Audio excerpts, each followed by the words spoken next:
ದಶರಥ ಕೋಸಲ ದೇಶದ ಚಕ್ರವರ್ತಿ. ಅಯೋಧ್ಯೆ ಅವನ ರಾಜಧಾನಿಯಾಗಿತ್ತು. ಅವನಿಂದ ಪಾಲಿತವಾದ ಅಯೋಧ್ಯೆ ಎಲ್ಲ ರೀತಿಯಿಂದಲೂ ವಿಜೃಂಭಿಸುತ್ತಿತ್ತು. ತನ್ನ ಪ್ರಜೆಗಳ ಹಿತವನ್ನೇ ಸದಾ ಕೋರುತ್ತಿದ್ದುದರಿಂದ ಪ್ರಜೆಗಳೆಲ್ಲ ಅವನನ್ನು ತುಂಬ ಪ್ರೀತಿಸುತ್ತಿದ್ದರು. ದಶರಥನಿಗೆ ಎಲ್ಲ ಅನುಕೂಲಗಳಿದ್ದರೂ ಒಂದೇ ಒಂದು ಕೊರತೆ ಇತ್ತು. ಅದೇನೆಂದರೆ ಅವನಿಗೆ ಮಕ್ಕಳಿರಲಿಲ್ಲ. ತನ್ನ ವಂಶದ ಕೀರ್ತಿಯನ್ನು ಬೆಳೆಸಲು ಒಬ್ಬ ಪುತ್ರನಿಲ್ಲವಲ್ಲ ಎಂಬ ಕೊರತೆ ಸದಾ ಅವನನ್ನು ಕಾಡುತ್ತಿತ್ತು. ರಾಕ್ಷಸರುಗಳ ರಾಜ ಪರಾಕ್ರಮಿ ರಾವಣ. ಅವನು ಎಷ್ಟು ಪರಾಕ್ರಮಶಾಲಿಯಾದವನೆಂದರೆ ಸ್ವರ್ಗದಲ್ಲಿರುವ ದೇವತೆಗಳು ಸದಾ ಕಾಲ ಅವನಿಗೆ ಹೆದರುತ್ತಿದ್ದರು, ಅವನ ಅಧೀನದಲ್ಲಿದ್ದರು. ಒಮ್ಮೆ ದೇವತೆಗಳೆಲ್ಲ ಬ್ರಹ್ಮನನ್ನು ಮುಂದಿಟ್ಟುಕೊಂಡು ಮಹಾವಿಷ್ಣುವಿನ ಬಳಿಗೆ ಹೋಗಿ ಮೊರೆ ಇಟ್ಟರು. ಬ್ರಹ್ಮದೇವ ಹೇಳ್ದ, ಸ್ವಾಮಿ, ನಮಗೆಲ್ಲ ಕಷ್ಟ ಕೊಡುತ್ತಿರುವ ರಾಕ್ಷಸನಾದ ರಾವಣನನ್ನು ಸಂಹರಿಸಿ ನಮ್ಮನ್ನು ಕಾಪಾಡಿ. ರಾವಣನ ಬಗ್ಗೆ ಚೆನ್ನಾಗಿ ತಿಳಿದಿದ್ದ ಶ್ರೀ ವಿಷ್ಣು ನಕ್ಕು ಹೇಳಿದನು, ದುಃಖಿಸದಿರಿ, ನಾನು ದಶರಥನ ಪುತ್ರನಾಗಿ ಭೂಲೋಕದಲ್ಲಿ ಜನಿಸಿ ರಾವಣನನ್ನು ನಿರ್ನಾಮ ಮಾಡುತ್ತೇನೆ. ಇತ್ತ ದಶರಥ ಮಹಾರಾಜ ಮಕ್ಕಳನ್ನು ಪಡೆಯುವ ಹಂಬಲದಿಂದ ಋಷ್ಯಶೃಂಗ ಎಂಬ ಋಷಿಯ ಸಹಾಯದಿಂದ ಪುತ್ರಕಾಮೇಷ್ಟಿ ಎಂಬ ದೊಡ್ಡ ಯಾಗವನ್ನು ಮಾಡಿದನು. ಋಷ್ಯಶೃಂಗ ಮುನಿಯು ಯಾಗದಲ್ಲಿ ಮಂತ್ರಗಳನ್ನು ಉಚ್ಚರಿಸುವಾಗ ದಶರಥ ರಾಜ ಅಗ್ನಿಗೆ ತುಪ್ಪದ ಆಹುತಿಯನ್ನು ಹಾಕುತ್ತಿದ್ದನು. ಯಾಗದ ಕೊನೆಯಲ್ಲಿ ಒಬ್ಬ ದಿವ್ಯ ಪುರುಷ ಯಾಗದ ಅಗ್ನಿಕುಂಡದಿಂದ ಉದ್ಭವಿಸಿದನು. ಅವನ ಕೈಯಲ್ಲಿ ಒಂದು ಸುವರ್ಣ ಕಲಶವಿತ್ತು. ಅದರ ತುಂಬ ಸಿಹಿಯಾದ ಪಾಯಸವಿತ್ತು.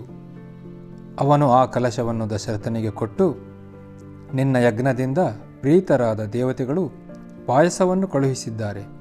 ಇದನ್ನು ನಿನ್ನ ಪತ್ನಿಯರಿಗೆ ಹಂಚು, ನಿನ್ನ ಇಷ್ಟ ನೆರವೇರುವುದು ಎಂದರು. ದಶರಥ ಮಹಾರಾಜ ಬಹಳ ಸಂತೋಷಪಟ್ಟ. ತನ್ನ 3 ರಾಣಿಯರನ್ನು ಕರೆದು ಪಾಯಸವನ್ನು ಎಲ್ಲರಿಗೂ ಹಂಚಿದ. ಕಾಲಕ್ರಮದಲ್ಲಿ ದೈವಾನುಗ್ರಹದಿಂದ 3 ರಾಣಿಯರೂ ಗರ್ಭವತಿಯಾದರು. ಅವರಿಗೆ 4 ಮಕ್ಕಳು ಹುಟ್ಟಿದರು. ಶ್ರೀರಾಮ ಎಲ್ಲರಿಗೂ ದೊಡ್ಡವನು. ಅವನು ಕೌಸಲ್ಯಗೆ ಜನಿಸಿದ. ಅವನು ಸಾಕ್ಷಾತ್ ಶ್ರೀ ವಿಷ್ಣುವಿನ ಅವತಾರ. ಕೈಕೇಯಿಗೆ ಹುಟ್ಟಿದವನು ಭರತ. ಸುಮಿತ್ರೆಗೆ ಹುಟ್ಟಿದವರು ಅವಳಿ ಜವಳಿ ಮಕ್ಕಳು ಲಕ್ಷ್ಮಣ ಮತ್ತು ಶತ್ರುಘ್ನರು.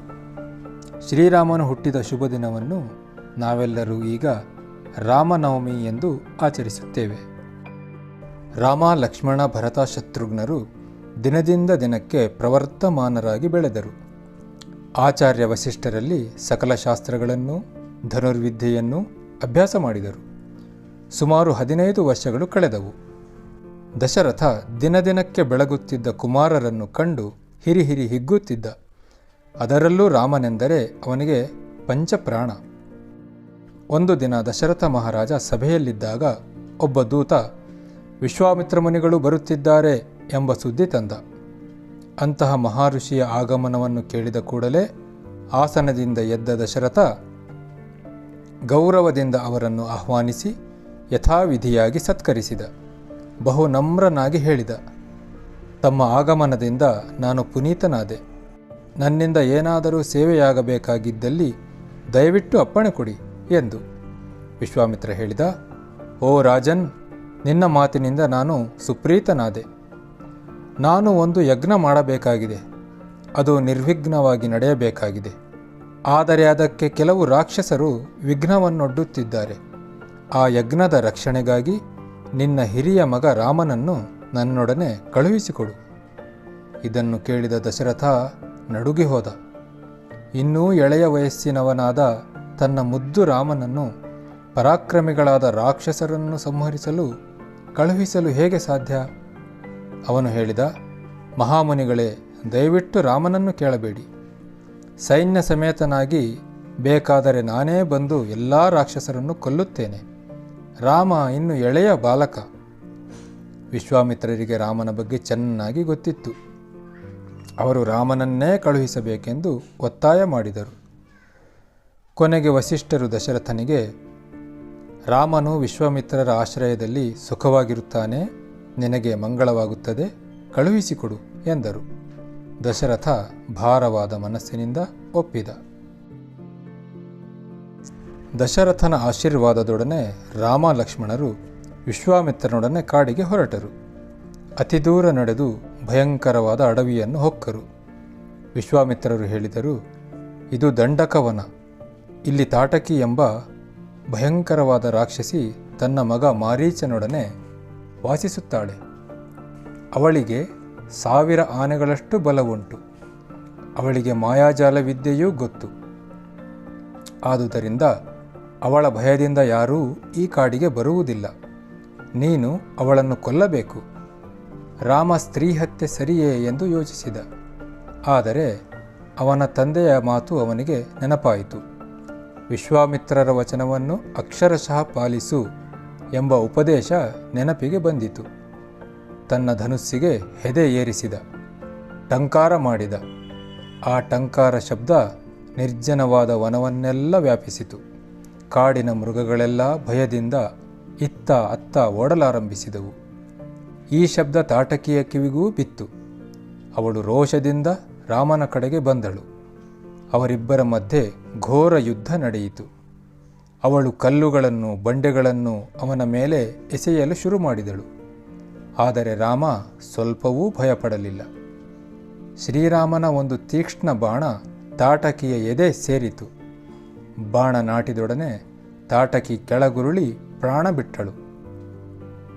ವಿಶ್ವಾಮಿತ್ರರು ಶ್ರೀರಾಮನ ತೀಕ್ಷ್ಣತೆ, ಸಾಹಸ ಎಲ್ಲವನ್ನೂ ನೋಡಿ ಅತೀವ ಸಂತುಷ್ಟರಾಗಿ ಅವನನ್ನು ಆಲಂಗಿಸಿದರು. ರಾಮನ ಪರಾಕ್ರಮಕ್ಕೆ ಮೆಚ್ಚಿದ ವಿಶ್ವಾಮಿತ್ರರು ತಮಗೆ ತಿಳಿದಿದ್ದ ಸಮಸ್ತ ಅಸ್ತ್ರಗಳನ್ನು ರಾಮನಿಗೆ ಕೊಟ್ಟರು. ಹಲವಾರು ಮಂತ್ರಗಳನ್ನು ಕಲಿಸಿದರು. ಆ ಮಂತ್ರಗಳ ಮೇಲೆ ಧ್ಯಾನ ಮಾಡಿದರೆ ಆ ಅಸ್ತ್ರಗಳು ಪ್ರಕಟವಾಗುತ್ತಿದ್ದವು. ಅಲ್ಲಿಂದ ಅವರು ವಿಶ್ವಾಮಿತ್ರರ ನಿವಾಸ ಸ್ಥಾನವಾದ ಸಿದ್ಧಾಶ್ರಮದತ್ತ ಹೊರಟರು. ಸಿದ್ಧಾಶ್ರಮದಲ್ಲಿದ್ದ ಋಷಿಗಳೆಲ್ಲ ರಾಮ ಲಕ್ಷ್ಮಣರನ್ನು ಸತ್ಕರಿಸಿ ಆದರಿಸಿದರು. ಅಲ್ಲಿ ವಿಶ್ವಾಮಿತ್ರರು ಮೌನವ್ರತವನ್ನಾಚರಿಸಿ ಒಂದು ದೊಡ್ಡ ಯಾಗ ಪ್ರಾರಂಭಿಸಿದರು. ಋಷಿಗಳ ಆದೇಶದ ಮೇರೆಗೆ ರಾಮ ಲಕ್ಷ್ಮಣರು ಕಾವಲು ನಿಂತರು. 6 ದಿನಗಳು ಯಾವ ವಿಘ್ನವೂ ಇಲ್ಲದೆ ಯಜ್ಞ ಮುಂದುವರಿಯಿತು. 7ನೆಯ ದಿನ ಯಜ್ಞ ಮುಗಿಯುವ ಸಮಯಕ್ಕೆ ಆಕಾಶದಿಂದ ಒಂದು ಭಯಂಕರ ಶಬ್ದ ಕೇಳಿಬಂತು. ಶ್ರೀರಾಮ ಆಕಾಶದತ್ತ ನೋಡಿದ. ಅಲ್ಲಿ ಮಾರೀಚ, ಸುಬಾಹು ಎಂಬ ರಾಕ್ಷಸರು ತಮ್ಮ ದೊಡ್ಡ ರಾಕ್ಷಸ ಸೈನ್ಯದೊಡನೆ ನಿಂತಿರುವುದನ್ನು ಕಂಡ. ಅವರು ಯಜ್ಞಕುಂಡದ ಮೇಲೆ ರಕ್ತ, ಅಮೇಧ್ಯ ಮುಂತಾದ ಅಪವಿತ್ರ ವಸ್ತುಗಳನ್ನು ಸುರಿಯಲು ಶುರು ಮಾಡಿದರು. ತತ್ಕ್ಷಣವೇ ದೇವತೆಗಳನ್ನು ಪ್ರಾರ್ಥಿಸಿ ಹೊಸದಾಗಿ ಪಡೆದಿದ್ದ ಮಾನವಾಸ್ತ್ರವನ್ನು ಅವರ ಮೇಲೆ ಪ್ರಯೋಗಿಸಿದ. ಒಂದು ಬಾಣ ಮಾರೀಚನನ್ನು 1000 ಮೈಲಿ ದೂರಕ್ಕೆ ತರಗೆಲೆಯಂತೆ ಒಯ್ದು ಸಮುದ್ರದಲ್ಲಿ ಹಾಕಿತು. ಮತ್ತೊಂದು ಬಾಣ ಸುಬಾಹುವಿನ ಎದೆಯನ್ನು ಸೀಳಿ ಅಲ್ಲೇ ಕೊಂದುಬಿಟ್ಟಿತು. ಶ್ರೀರಾಮ ಲಕ್ಷ್ಮಣನ ಸಹಾಯದಿಂದ ಉಳಿದ ರಾಕ್ಷಸರನ್ನು ಕೊಂದ. ವಿಶ್ವಾಮಿತ್ರರ ಯಜ್ಞ ಸಾಂಗವಾಗಿ ನೆರವೇರಿತು. ಋಷಿಗಳೆಲ್ಲ ರಾಮನಿಗೆ ತಮ್ಮ ಕೃತಜ್ಞತೆಯನ್ನು ಅರ್ಪಿಸಿದರು.